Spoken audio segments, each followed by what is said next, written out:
Hey everybody, it's CheckTheFX coming at you with another Minecraft tutorial, and today we're going on a new spin using the observer block on the solid to pulse signal generator or signal converter, or what I like to call an STP, which is standing for solid to pulse. So without further ado, let's get to the tutorial. Now, for those who know me from my previous history, know that I was the first person to come out with the comparator STP when the comparator was first released for Minecraft.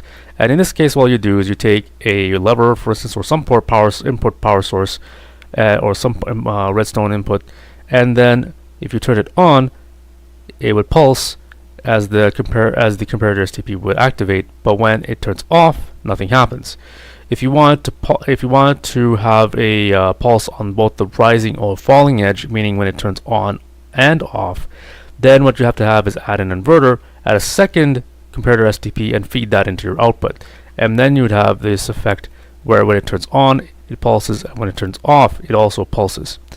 Now, with the introduction of the observer block, that has helped to change things quite a bit, because now you can take the same type of mechanism where you have the desire to have it go on both the on signal and on the on input and the off input.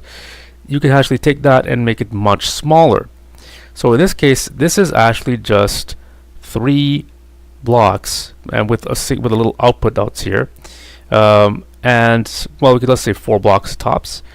Total actually would be more like 3 blocks wide, because this is just 3 blocks because this is just an input. So 3 blocks long, 1 block high, and 1 block wide. So it's far more compact than the previous mechanism you had to do with the comparator STP.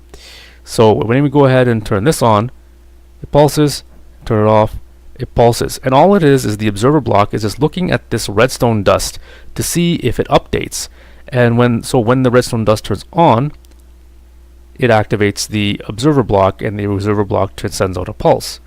When the redstone dust turns off, again the observer block sends out a pulse. See? So very, very convenient, and also far more compact than the previous version. Now, does this mean that the comparator STP is something you would not want to ever use again? Definitely not, because the nice thing about the comparator STP is that the pulse length can be controlled just by adding additional repeaters. With this is a limit to how much repeaters you can add. Eventually the pulse ends up being no more than like a couple of ticks or so. Like if I go ahead and take off this repeater and add this on like this, you'll see how fast it goes by going like this. See, watch. It's very, very quick without the repeater. So if I'm just adding the repeater on. So if you want a really super short tick, then you just take the repeater off, and it's actually much faster than even the comparator STP. So this is use that use over there. But if you want it a little bit longer, see what happens if I add the repeater on. You get 1 tick, right? It's very, very fast. Now I'm going to increase it a little bit more, slightly longer, increase it a little more, it's a little longer, and all the way up to 4 ticks. So you can see it does stay quite a bit longer. I haven't, however, noticed that this will stay no more than a second tops.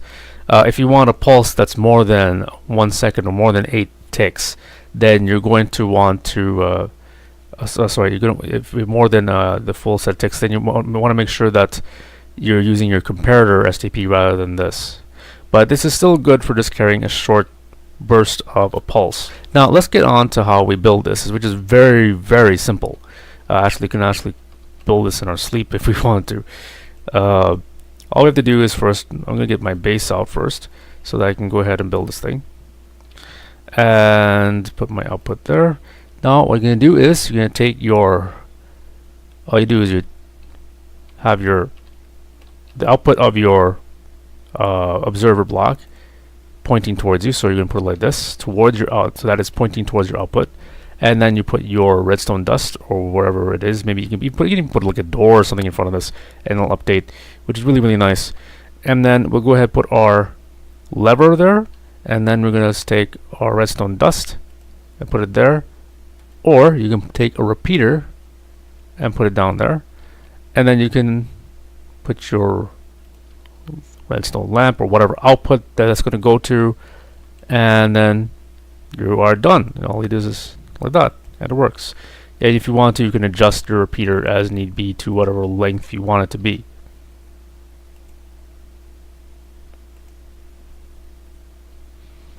And that's it for our tutorial. So I hope you enjoyed this tutorial on the Observer STP.